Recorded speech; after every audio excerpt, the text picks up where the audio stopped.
la vraie politique a quitté la politique. Tout autant que le pouvoir n'a plus le pouvoir. Quand M.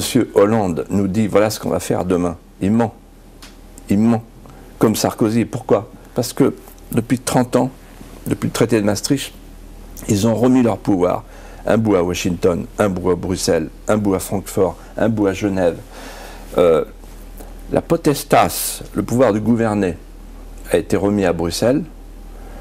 L'auctoritas est chez Ruquier. Donc il ne reste rien. Bon, ce n'est pas forcément un complot, ils n'ont pas besoin de comploter, ils ont le pouvoir. Ce que m'a dit un jour François Fillon. Je lui ai dit, mais pourquoi tu vas au groupe Bilderberg? Parce qu'il est rentré, il a été agréé par le groupe Bilderberg, de même que son ami Alain Juppé l'année d'après. C'est quoi? Dans l'Évangile, on dit, il ne faut pas mettre la lumière sous le boisseau. Ça vaut pour la franc-maçonnerie aussi. Pourquoi ils se cachent, ces gens-là? Pourquoi ils se cachent? Il vous a répondu quoi? Et il m'a répondu, incroyable la réponse, il m'a dit, que veux-tu, c'est eux qui nous gouvernent. Voilà. Donc en fait, le groupe Bilderberg, la trilatérale, ça existe.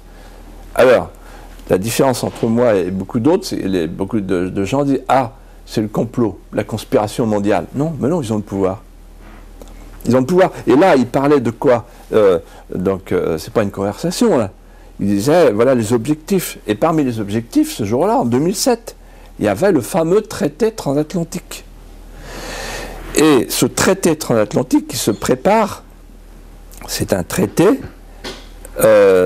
qui va installer un tribunal arbitral privé permettant aux entreprises multinationales, nationales, de traîner les États, de faire condamner les puissances publiques. C'est un traité dans lequel, par exemple, les appellations contrôlées, les appellations protégées disparaîtront.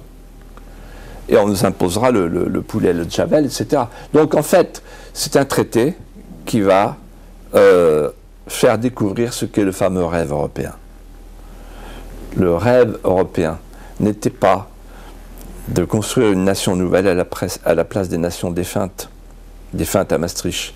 Le rêve européen, c'était de livrer un espace sans nation, sans gouvernement, sans démocratie, sans limite territoriale, de le livrer au marché planétaire de masse sous clé américaine.